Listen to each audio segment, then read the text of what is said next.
Welcome to the February California Improvement Network webinar.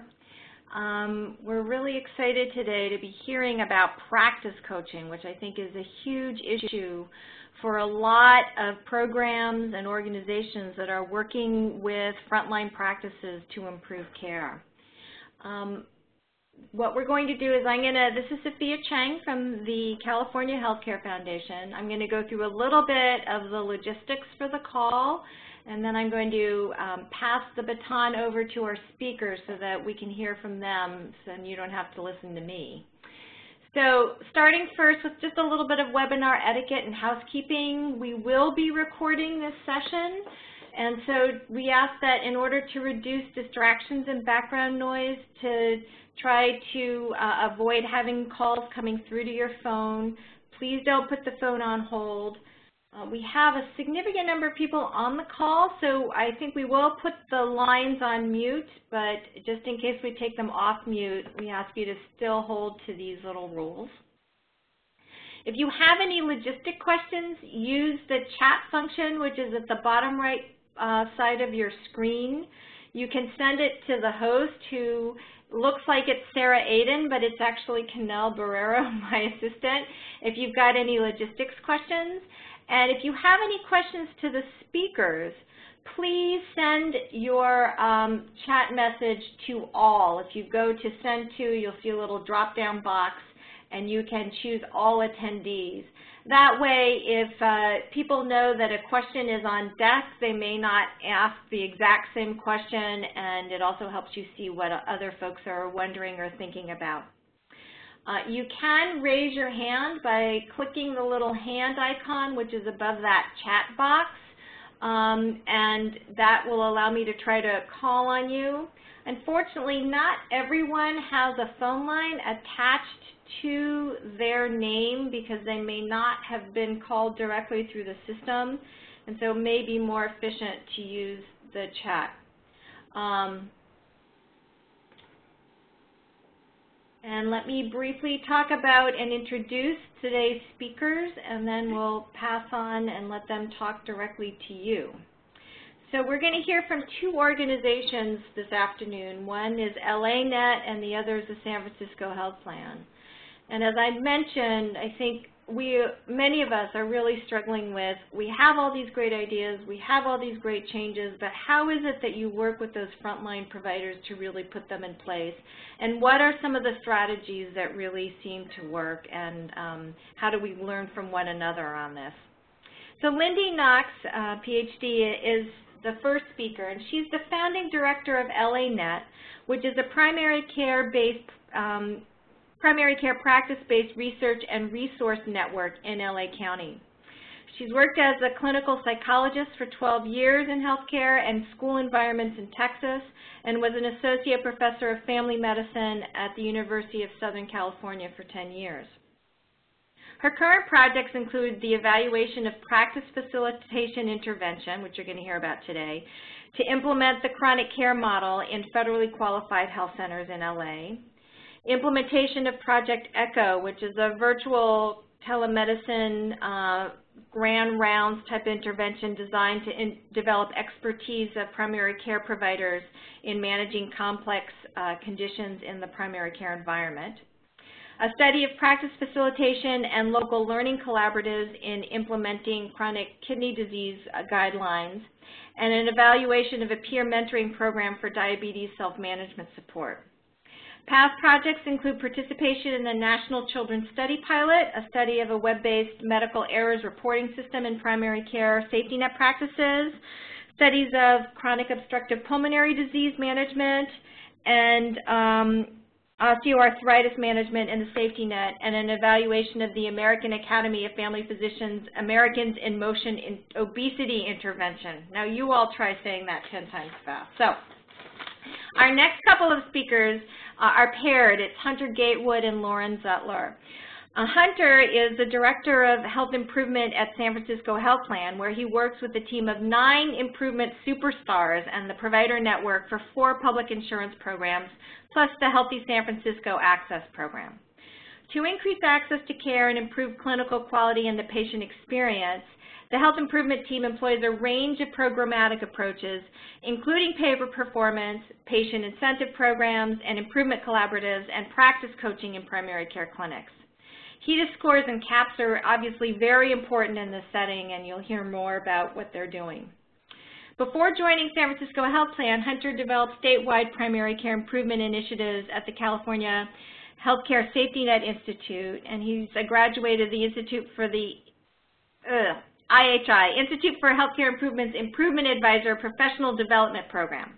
His clinical experience includes positions in psychiatric social work and clinical case management at San Francisco General Hospital and in community nonprofits. And he'll be joined by Lauren Zutler, who is a project manager at San Francisco Health Plan, which is a Medi-Cal managed care plan. There she manages 2 pay-for-performance programs and serves as a primary care practice coach for community health centers. In this role, Lauren works directly with clinics, medical groups, and individual providers around system improvements, patient experience, and improving clinical quality outcomes.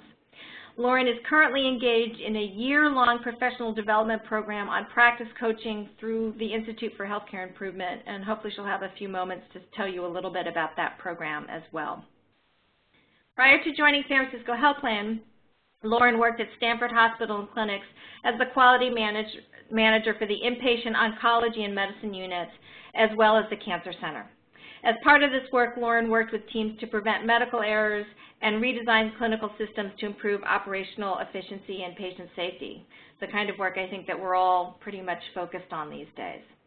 So with that, I am going to pass the baton to Lindy, who needs to unmute herself, and let her talk to you about what they're doing at LANet. Sophia, thank you very much for that lovely introduction.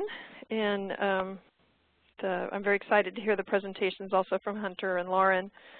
I want to thank you for the invitation to be a part of this, and for the people that are attending for your interest. And let me just start quickly by giving you a quick orientation to what LANet is. LANet is a primary care practice-based research network. We've added actually a second R, so we now call ourselves a practice-based research and resource network in Los Angeles that's focused on the safety net and quality improvement in the safety net. We are a nonprofit organization. We are not affiliated with any particular university or other group. We have 23 mainly federally qualified health systems, organizations, but we also have some private practices in the safety net that are now joining us, which we're very excited about 116 unique practice sites. We consider ourselves, if you were to do the elevator speech, we're a pipeline for generating and spreading good ideas to safety net practices, or you might think of us as an R&D resource or organization for the safety net in LA.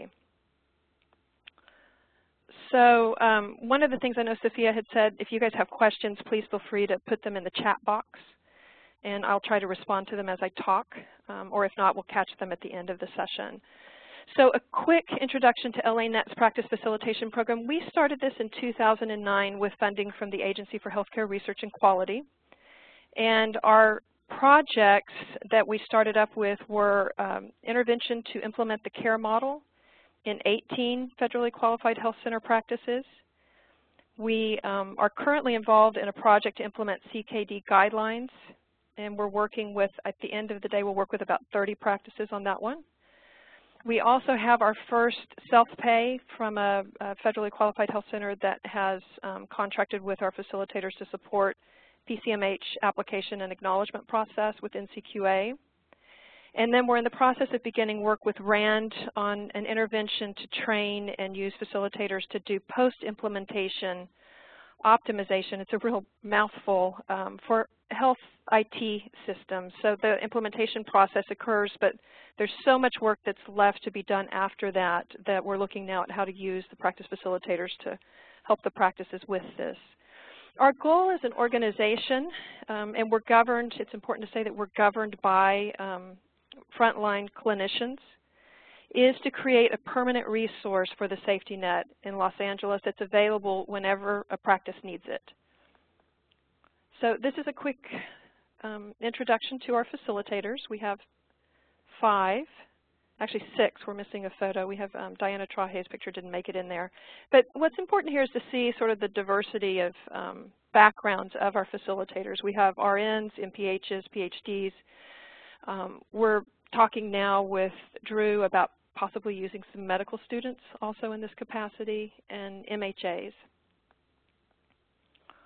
So our model, again, we're focused on long-term relationships. There's been a lot of talk. I also do a lot of research. There's a lot of talk about helicopter research, and there's also, I think, a version of quality improvement and transformation work that could be called the helicopter QI. And we are the antithesis of that, or the antidote to that, and we're really focused very much on long-term relationships with the practice. We envision these as multi-year relationships.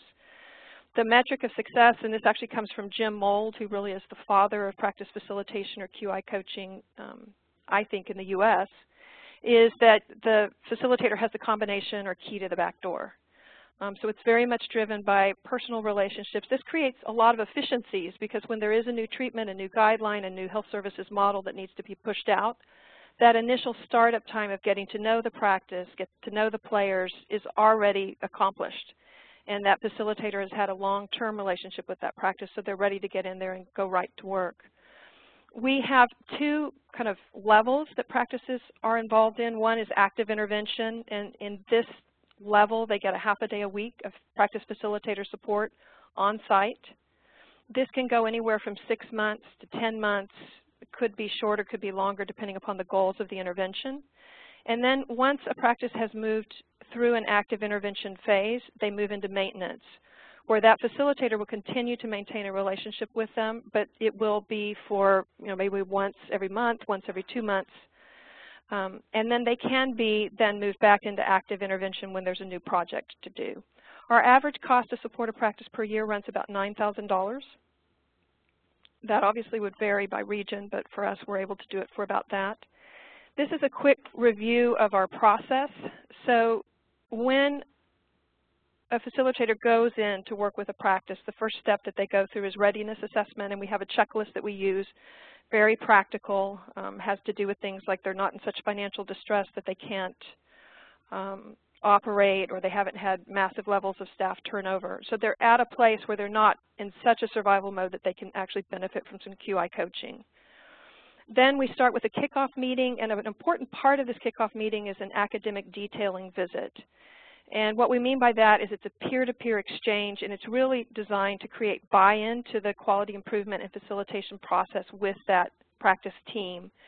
So oftentimes it's an MD who may come in for a brief 1-hour stint to talk about his or her experience with practice facilitation and also the activity that's about to occur. For example, with the CKD guideline implementation, we brought in a primary care provider who was an expert in CKD management to do a presentation for the providers on this. And it immediately tips them into interest and action, from kind of a so what to a wow, this really matters. Then we do active facilitation, again, anywhere from 2 to 4 to 10 months, depending upon the goals. And this active facilitation is all based on a key driver model, and you can see just a mini version of one of our key driver models. And the key driver model is really critical for us because we find it's very easy to get lost in the poppies, and there's so many thousands of good things you can do in a practice, but what are those things that really matter? And this helps keep the practice and the facilitator focused on those things that actually matter. There's a second readiness assessment we do, so if there's practices that are not engaging, we may put them on maintenance until they're ready to re-engage. We go then, after active facilitation, through a holding the gain stage, and that's where the facilitator provides less intensive support, and it's focused very much on transferring and building capacity in the organization to sustain whatever improvements were implemented, and then maintenance, which I've already described. So there's another thing that we're doing now in our model that I'm very excited about. We're doing this with Jim Mold, and it's really trying to address that issue of reach or spread. So because we use this intensive relationship-driven model, there's only a certain number of practices that we can reach. And so one of the solutions that we're looking at is using local learning collaboratives to spread. So we will have intensive support with a 1-to-8 ratio of facilitator to practice in the first round, for example, with the CKD implementation for 6 months. Then each of those 8 practices for that facilitator will recruit in 2 additional practices, and the facilitator will then hold local learning collaborative meetings of triads, so one practice and then 2 additional ones that are recruited in, where that first round practice shares their lessons learned with the additional 2, and then the practice facilitator provides on-site support, but less intensively. Sophia, how much more time do I have? Oops. Well, I'll just keep going until someone cuts me off. So here's a key driver model for the intervention. And this one is for our, one of our recent interventions. So we developed one specific to each intervention, and you'll see here that there's very specific things to do: QI infrastructure. Then we were focused on implementing team-based care, defining patient panels. This is really health literacy and integrated care support, planned care, and self-management support. This was for our care model intervention for ARC. And then these are the specific action items, these change concepts that the facilitator and the practice work on together. So some of the activities, the main things our facilitators do, and these are really ordered in by the amount of time the facilitators spend doing them. And by far the most common activity is gathering and reporting performance data. Right now we find this still very hard to get for our practices. And absent that data, it's very hard to engage in data-driven quality improvement work. So our facilitators spend an awful lot of time getting that data to the door and then helping the practices set up sustainable systems for ongoing reporting once the intervention's over. We do a lot of work because of that on health IT system optimization, both for performance reporting and then also for these key driver elements like panel management or team-based care. We do training and executive coaching. We find that an awful lot of what goes into change in a practice is human factors. And so that executive coaching for practice leadership becomes critical, and developing a functioning QI team is very important. In our ARC project, most of our practices have participated in the collaboratives, and we assumed they would have functional QI teams. We found that they did not, so we also spend a great deal of time trying to optimize their team. We do meeting facilitation. We also do project management, and we equip each of our practices with a collaborative software. Right now we're using a program called Smart Sheets, and it produces daily reports to weekly reports that go out to all the team members so they don't forget about you and what you're doing. LANet has created a training program for our facilitators. So our training program, we try to create what's called an internally consistent program. So the key driver model defines the work that we're doing in the practices. It also defines what we're going to train our facilitators to do. We do a 40-hour self-study program for them. We can also do it in person or webinar. It just depends upon how much funding we have for the project. And then new facilitators, because we do recruit from people that do not necessarily have clinical experience, we will put them out and have them shadow a facilitator for anywhere from 1 to 2 weeks. The content of the training, they get general background, the core competencies of facilitators like meeting, facilitation and executive coaching, and then the specialized competencies they might need for a particular project. So here is a list of, these are some of the training modules we've developed that we have our facilitators move through and train themselves, and then we also bring them in for on-site training when we have the funding to do that. We do weekly to bi-weekly supervision. This can be done in person or through video conferencing. It also is driven and oriented around that key driver model and what we call the practice facilitator practice registry. So just like a practice has a patient registry, our facilitators have a practice registry, and we talk about them managing a panel of practices. And we use a triage or stoplight system to figure out which practices we're going to focus our supervision efforts on that week, again, because they're scarce resources. Here's a screenshot of that registry. And you'll notice here the green and the yellow. And so the facilitator fills this out in the parking lot as she leaves her practice using a broadband card, a cellular network, onto Google Docs and Google Excel sheet. And she will code that practice a red, yellow, or green, and then our facilitation and supervision work during the week will be around those practices that are coded yellow and red. She will also make notes about what's happening in the practice. The supervisor will respond back. And this, for example, is something where the supervisor might need to get that facilitator additional resources to be effective in that setting. Another thing that we add, we see a key element of our facilitators' work being the spread of best practices or exemplar practices. And so we include this in this registry that the facilitator fills out each week and updates each week as a way to remind the facilitator to look for these exemplars and as a flag for the supervisor so that they can support the spread. And this is a good example where we had a practice. Most of our practices were at 20%. We had one at 80%. And so we actually went in and studied how they did it and then spread that to the other 8 practices that that facilitator was supporting. We also have our facilitators participate in a learning community. They can do this biweekly as part of their supervision sessions or through lunches if we're bringing them on site. And then we also do a lot of this, again, to try to control costs through listservs. And then we've been using a program called Yammer, which is a bit like Twitter, but for corporate or business organizations. So facilitators on their smartphone can type in, gee, does anybody know what the HEDIS indicators are for X? And everybody else sees it and can respond right there in the field on the cellular networks.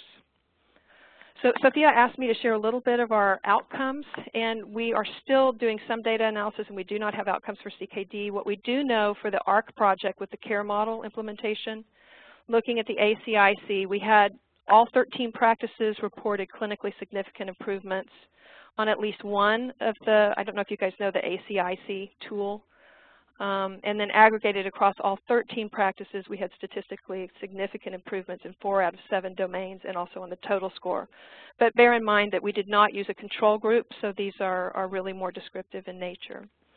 So that is our program, and I want to thank you all so much for listening to us. And I want to, before I pass the ball, to also just share with you a resource that we've been involved in helping ARC create.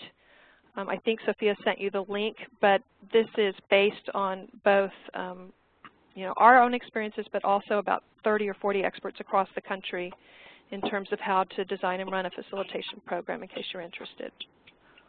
All right, so I'll pass the ball now. And Sophia, should I just drag it over to Hunter?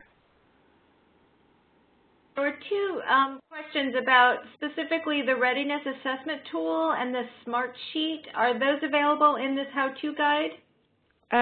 Yes, there is a copy of the readiness assessment tool in the how-to guide. The smart sheets is not in there because we can't mention brand names and that kind of thing in a federal document, and it's something we just started using. But if you Google it, just say smart sheets, it'll pop up and you can walk through their website. It's basically a very fancy Excel spreadsheet that allows you to do Gantt charts, and it has calendars, and we found it very useful.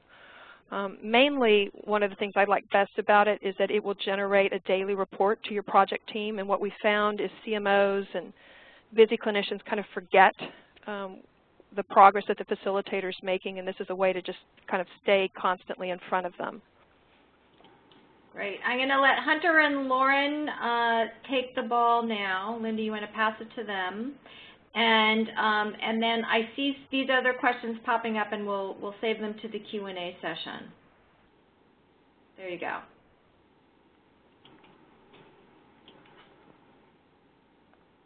Okay, waiting. Hi, everybody. Yeah, we got it. Okay.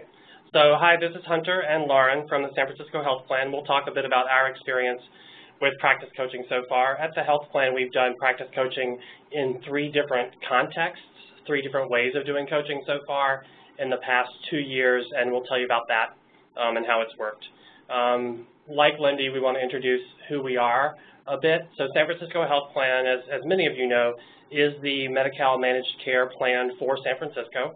We're celebrating 15 years, like all the other local initiatives that started with us. And we have in our 4 public insurance lines of business, we now cover care for 73,000 individuals in San Francisco. You'll see the 4 lines of business there, Medi-Cal and Healthy Families. I'm sure all of you know those are state programs. Healthy Kids and Healthy Workers are local programs to increase coverage to more people in San Francisco. We also have the unique relationship of being what we call the third-party administrator for the Healthy San Francisco program, and that is San Francisco's Universal Access Program. It is not insurance coverage, but it is access to medical care and benefits like pharmacy, emergency, ancillary services for uninsured folks in San Francisco, and about 50,000 people are enrolled in that program now. We provide enrollment, customer service, pharmacy, other services, network management, and QI infrastructure for Healthy San Francisco. Most of the same things that we do for our insurance lines. We do see ourselves in a partnership with our providers. That partnership has been very productive for us. We are proud that for 4 years running we've had the highest HEDIS scores for all the indicators tracked within Medi-Cal in California. We are continually aiming to score higher than the highest in just the public insurance. We have our eyes on commercial rates for sure, but we're proud of that, and we've only been able to do it, of course, with partnership with our providers and our members. Our 4 goals are listed here. We achieve those goals through a combination of programs that I'll refer to because that's the context in which we've done the coaching. The last goal is unique and is something that really changes the way we do our work, I think. It's financial viability, not just our own existence as a health plan, but that we are committed to the long-term success and continued existence of the safety net clinics that make up the majority of our network. So you'll see how we work that investment through our coaching work. Here's some numbers to tell you kind of the extent of our provider network. Most of our members, as I said, are in safety net clinics. We also contract with other medical groups. Relatively new to our network are Hill Physicians and Brown and Toland. We also have members and Healthy San Francisco participants, a small number, relatively small number, getting their care at Kaiser. So we have experience across pretty much all providers in San Francisco now. Makes it an interesting and dynamic network and gives options for our members, which is the important part. Lindy mentioned helicopter QI and about how they are moving from coaching to some kind of a collaborative type thing. In my experience in improvement, I see coaching as coming in kind of a little bit post-collaborative era. Collaboratives will always be important, certainly. It's not that we're leaving collaboratives behind altogether, but those of you who've been involved in QI for the last 10 or 15 years have seen that for a while there, it seemed like everything was a collaborative and there were multiple collaboratives flying at your head all the time, and it was hard to say no to opportunities, hard to be selective, and hard to let opportunities pass by. Collaboratives are great. I'm speaking of IHI-style collaboratives where you have a day-long learning session, all the teams, whether it be from inpatient care or primary care, go away and work on some changes, come back and report to each other, share the learnings. That's a wonderful and very productive structure. What I have seen is that after a while, the safety net clinics I've worked with, my QI career has been with safety net clinics pretty much exclusively. They get really, it's hard to sustain the improvements. There's regression to the mean when the project's over, which I think is what Lindy was getting at with the helicopter image. And I see coaching as an opportunity to take over from some of the learning of collaboratives and spread along the different groups of adopters for any particular change. I've got the classic Rogers kind of adoption categories. Different ones of us are at different places, both individually and organizationally. We're in different places based on what the change is. Of course, not every holdout is a holdout for everything, in other words. But as we move across different improvement topics that we need to address and really master in order to get to patient-centered medical homes, in order to make the most of population health, the collaborative as such needs some support, and we have found coaching to be very powerful in the work of spread and doing tailored changes more on the clinic or the practices timeline and priorities because it is more flexible and it's tailored and it's focused there in their site on their goals with their particular challenges and their particular staffing models and how they have how many exam rooms they have and all those incredibly important specifics. So this is just a conceptual idea of how we see coaching.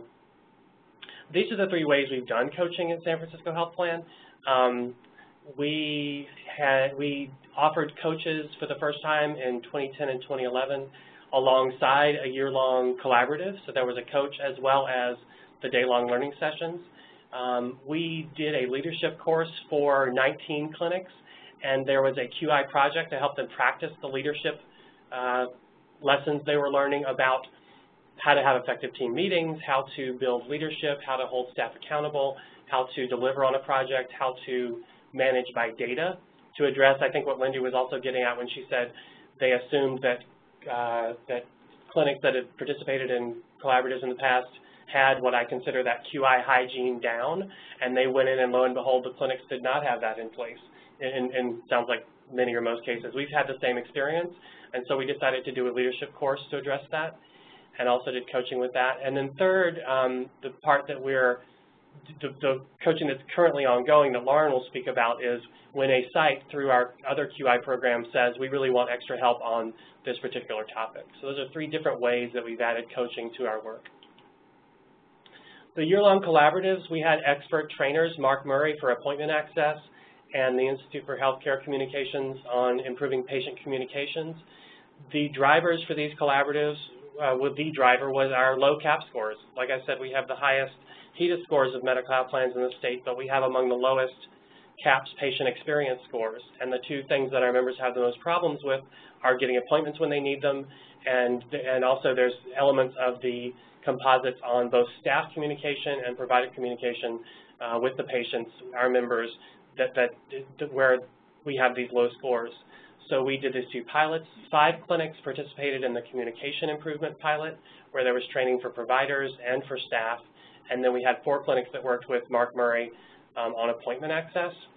The coaches for that, Tammy Fisher, my friend and former boss, who's now at Partnership Health Plan, she was the coach for the communications pilot, and I was the coach for the access pilot. So I learned from Mark and from the clinics about the access changes in a crash course in order to support the clinics in their work. Tammy and I both, thanks to CIN funding, were able to do the IHI Improvement Advisor training in 2009, I think it was, and so we have that extra training. That's something we have.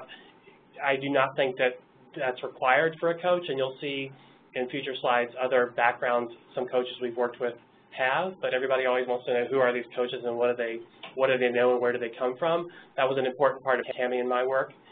We focused on the process of improvement with the clinics, I would say more than the actual technical changes to make to improve on the topic, and that's something that's really important in defining roles, and I'll mention it again later.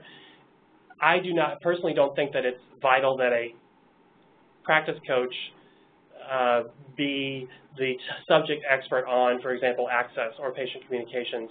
I think the role of the practice coach primarily is to get to a lot of things Lindy talked about as well.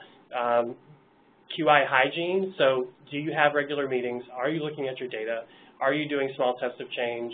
Are you engaging as many of your staff as you can? Are you continuing to come back to your data to decide what to implement? Are you clear where you're testing changes and where you're actually implementing a change that you are confident is going to work? That stuff does not come naturally to most people, and I think that's the main role of a coach. And yeah, sure, the fact that Tammy knows a lot about patient communications and that I was catching up quickly and being able to coach on very specific tactical changes to improve access by, for example, sitting at the front desk with the person scheduling calls, scheduling appointments as the calls come in. That's very helpful, but I think the main role of a coach and the main skill you should be looking for if you're considering working with coaches is can they help with not do the project management, but can they help support the project and support the work in the clinic. Can't have a presentation without data. This is the kind of complicated run chart of the reduction in delay, so the improvement in delay as measured by third next available appointment for the 4 clinics that we worked with in the access pilot. Every point is a week, and it's a weekly measure of the third next available appointment average across all the primary care providers, not just for their patients getting in, but their patients getting in with them. And we saw all clinics reduce their delay by at least half. 2 clinics got within a week, and we know that post-project, this ended in March 14th, 2011 is the last data point here.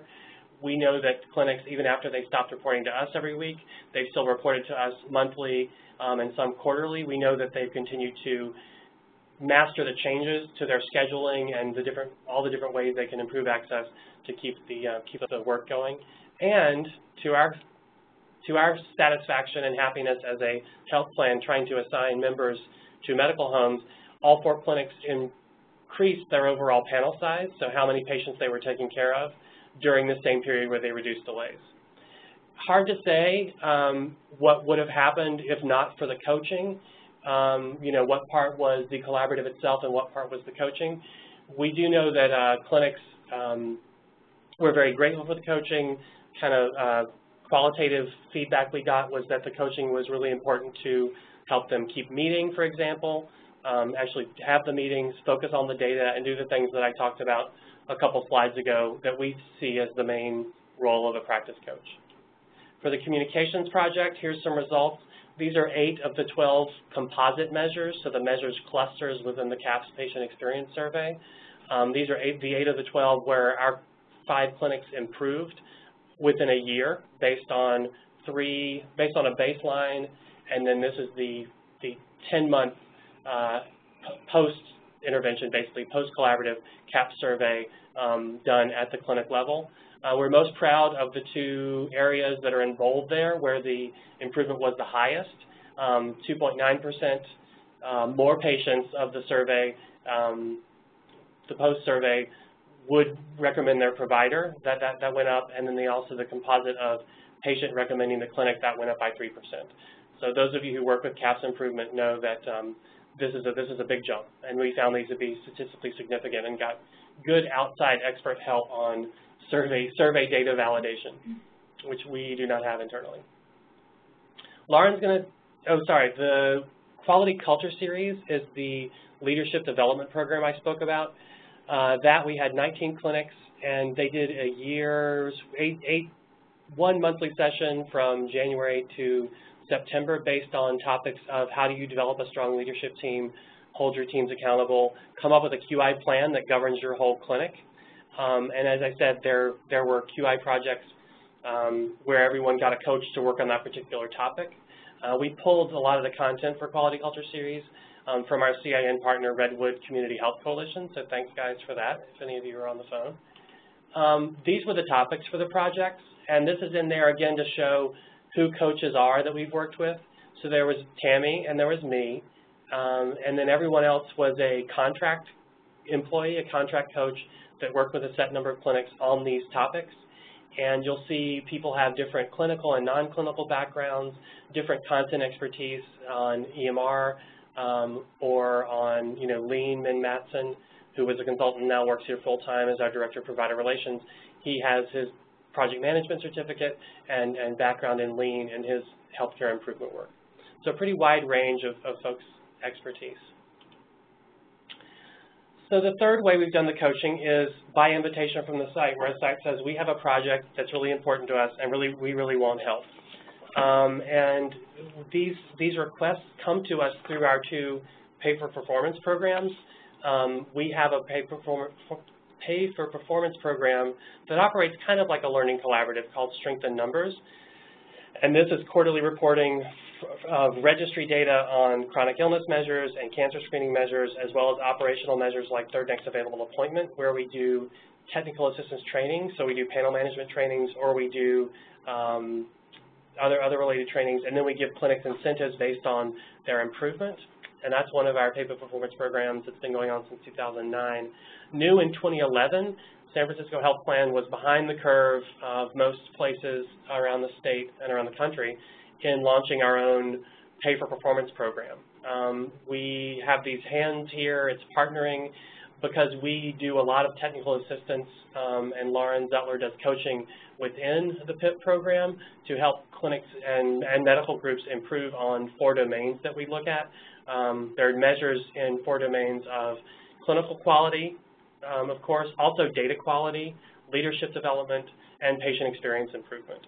And if you want to go to our website, sfhp.org, click on providers, and then click on quality improvement, and that will take you to as much information as you could possibly want about particularly PIP. All the measures, specifications are there in the different domains, and you can see how that program is structured.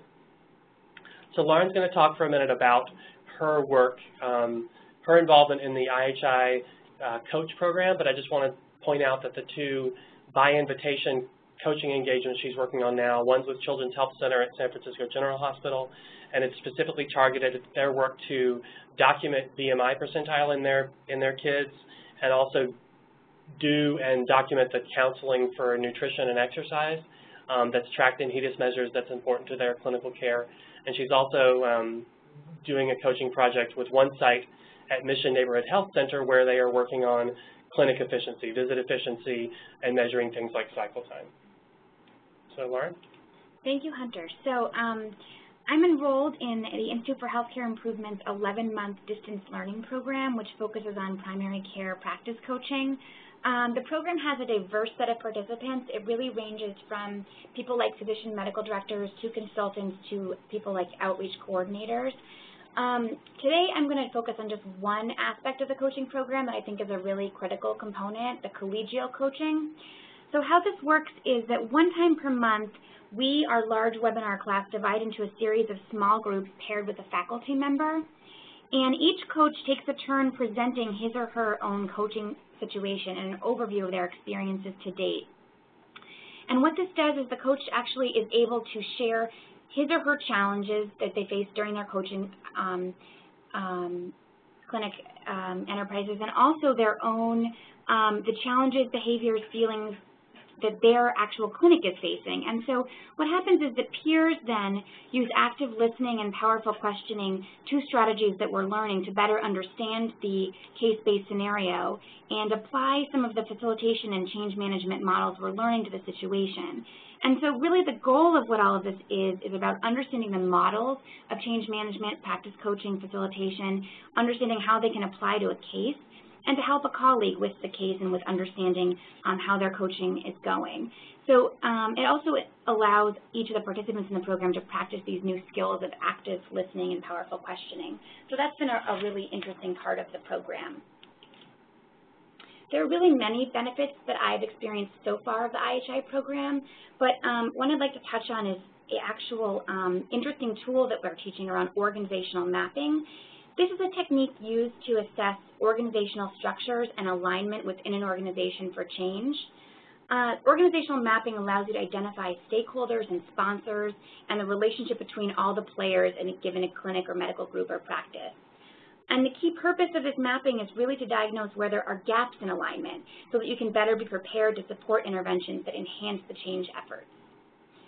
So each actual coach brings to the table an organizational map with roles labeled like implementer, change agent, sponsor, and we react and respond to each other's organizational mapping, learning where are these gaps and how can we better address them. I think this is an example of a really useful and concrete skill that's come out of the IHI program.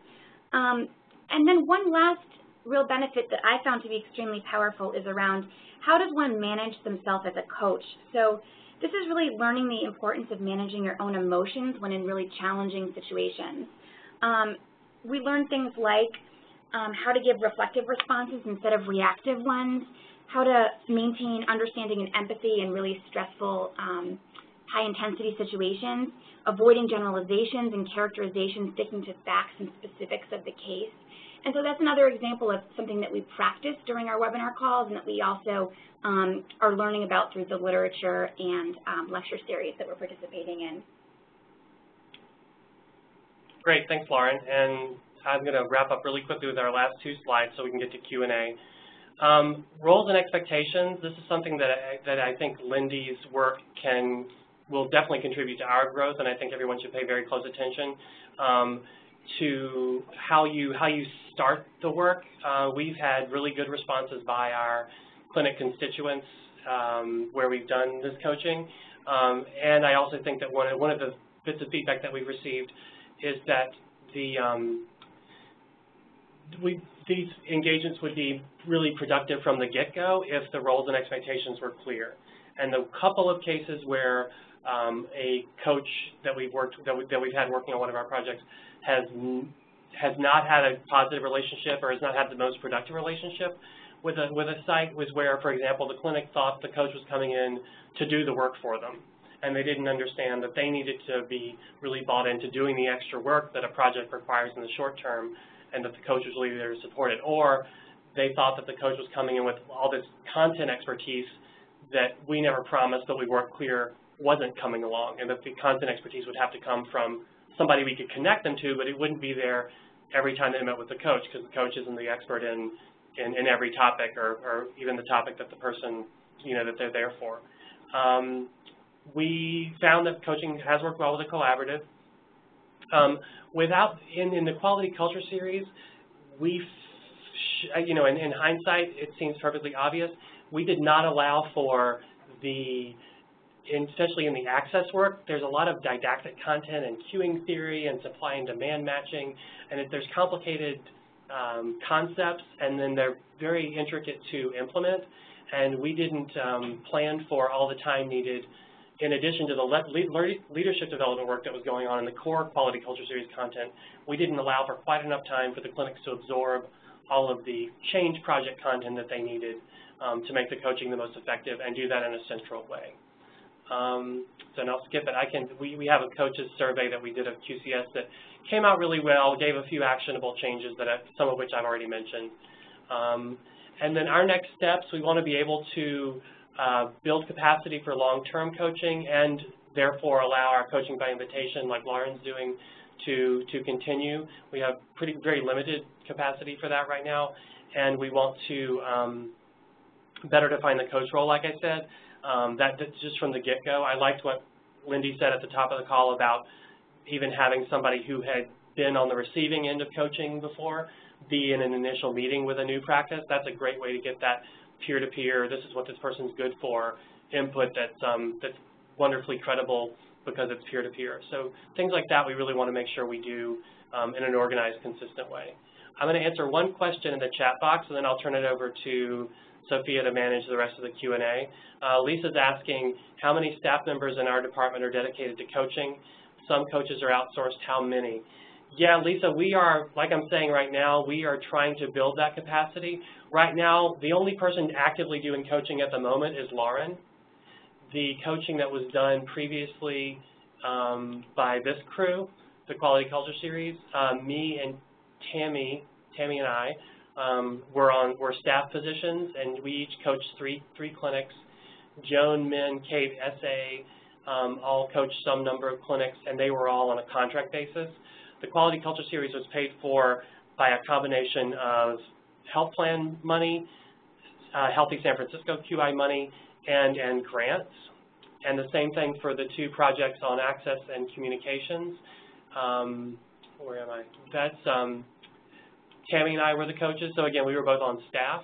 That project, and certainly using Mark Murray and IHC as our experts, that was funded also by some grants, including one from CHCF, I should mention, and our own internal resources through SFHP and Healthy San Francisco. So that's, everybody wants to know where the money comes from. That's important to mention. So again, right now, Lauren's doing these two projects. I have a new staff person starting next week who's going to focus on patient experience, and we're going to build her up to be able to do coaching with 2 or 3 sites, but it's a work in progress. So Hunter, did you get a chance? Yeah, go ahead and answer, and then I can help facilitate. But can you send me the baton, please, the ball? I will give you the bouncy ball. Okay, so you're in charge, Sophia. Okay, but it looks like there's another question for you here about communication.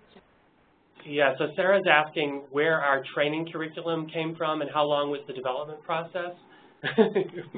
I'm laughing because we had, so for the let's see, I'll talk about the 2 year-long pilots, and then I'll talk about the Quality Culture Series. The training curriculum for the year-long pilots, that was basically my and Tammy's year spent in the Improvement Advisor program with IHI. Again, like I said before, I do not think that intensive year-long program is anything that should be required for somebody to become a practice coach. It's expensive. It's a whole year. You're traveling around the country. It's a lot of, it's a huge investment of time and money for the organization and the individual. But that was what we had going into that project. So that was our training curriculum, and that was our development process for again, coaching as supporting a collaborative. The Quality Culture Series, the training curriculum was based on shared. There was a lot of discussion among the coaches working as a team of 7 coaches about how we were going to do this, how we were going to track deadlines for reporting. So there was logistical program structure development that we worked on, and then the coaches that were working on access, there were 3 of us that did access together, and then there were 2 coaches that worked on the EHR work, for example, with clinics. The content and the process was developed internally to them. And you know, in retrospect, less formally than I think is optimum. We were trying to balance how much work you do in planning compared to the benefit of launching, how soon we wanted to launch the program, and how much infrastructure was exactly the right amount. And I think as we go forward, we're going to add more infrastructure. But the projects worked well. But again, like I said, I think if we'd had more, maybe another month even of development, we could have had the coaches land in the clinics with a universally understanding of the role of the coach in the project. We did well, but we could have done better on that. And then quickly for Felicia's question, the communications-related intervention, we worked with the Institute for Healthcare Communication, and they have several. We're going to work with them again this fall to do trainings, which may or may not include coaching. They are really good at breaking down improved communications for patients with chronic illness or for communications with patients in general. We also, like I said, we had them do a provider training. So one of their trainers sat for 4 hours with a table full of 40 physicians and nurse practitioners and helped them work on keeping their role to the provider role and doing things like asking questions. Agenda setting was a powerful intervention that came out of that collaborative. And then there was another separate curriculum also through the Institute for Healthcare Communication. They sent another trainer to work with the non-staff. Which of the IHC curricula did the providers sit through? So Felicia knows IHC. There was the CARE, C-A-R-E, was the module for the staff, and the module for the providers was kind of the, not totally freestyle, but it was the best of Dan O'Connell was our trainer. Tammy Fisher had worked with him in the past, and he's great. He's very dynamic, and I think he jumps between 2 of the 3, some of the chronic care curricula, I think, as well as just the general, here's how you are a good communicator as a provider. Great, and I'm going to pass, Lindy, there are a couple questions for you that I'd like you to answer. And the first one is maybe in addition to what Hunter said, how it is that you developed your curriculum. And then I have a couple other questions for you as well. Lindy, can you unmute yourself? Yeah, I'm unmuting. So the way we developed the curriculum that I showed you in the slideshow as part of this ARC-funded project to implement the CARE model, there was a toolkit that the Medi-Cal Institute and RAND and the Safety Net Institute developed to, that the idea was that you would give it to practices and they would use it and they would implement elements of the CARE model, and I think they found out in about 2 weeks that that wasn't going to work. And so they contracted with us to develop resources to help facilitators use that toolkit and support care model transformation in safety net practices. And so we developed the curriculum as part of that project. And we're welcome, we'd be happy to share it with anybody who would like to use it. We do micro modules, so it's like a 1 to 2 page orientation to a topic, and then we send the facilitator through web links to, for example, we use a lot of the Safety Net Initiative materials on empanelment, and then Tom Bodenheimer has been kind enough to share some of his training that he developed around panel management.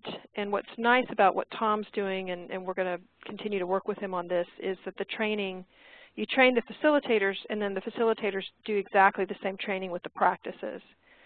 And so it's a very interactive process that I think produces much better learning outcomes, and it's much more fun for the practices and for the facilitators. And so we're happy to share. Anybody who would like access to those materials, just send me an email and I'll send you a link.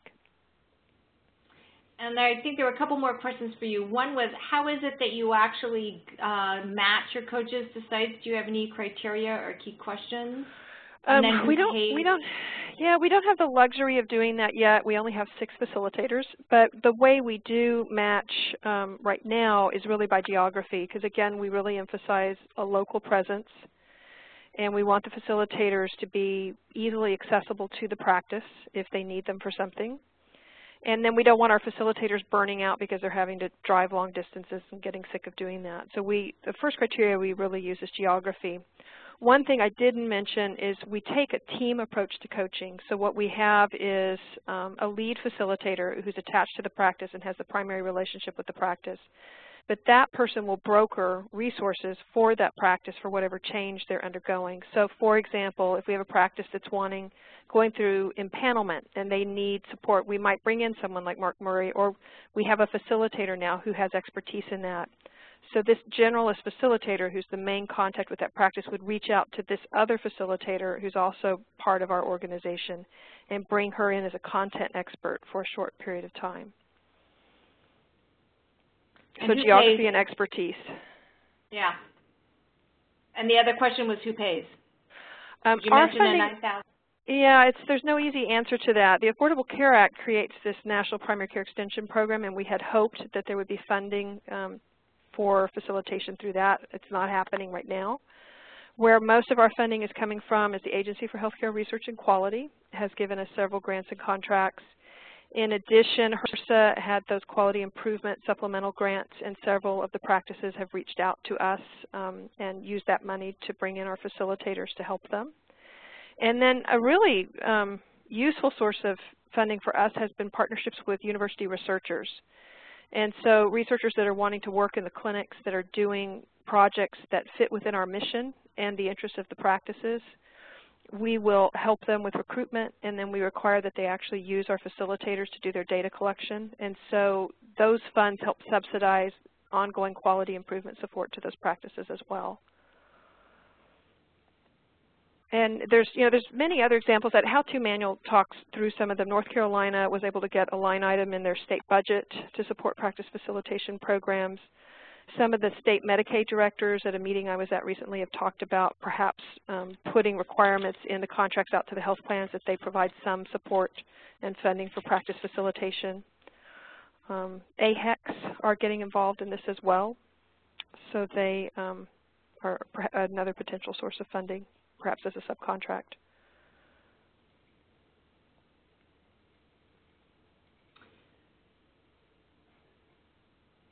So I think we have pretty much answered everyone's question. I do see from Carrie that she would like to get your curriculum. Carrie, if you could just chat to me your email address, then I will get that to Lindy so she can send it to you. And if there aren't any other questions, then I'd really like to thank our speakers this afternoon, Lindy, Hunter, and Lauren, for doing a fabulous job and helping us learn a lot more about how to really support practices and change. This is not an issue that's going to go away for some time, I'm afraid, and we look forward to figuring out and learning from one another about how to do a better job at this.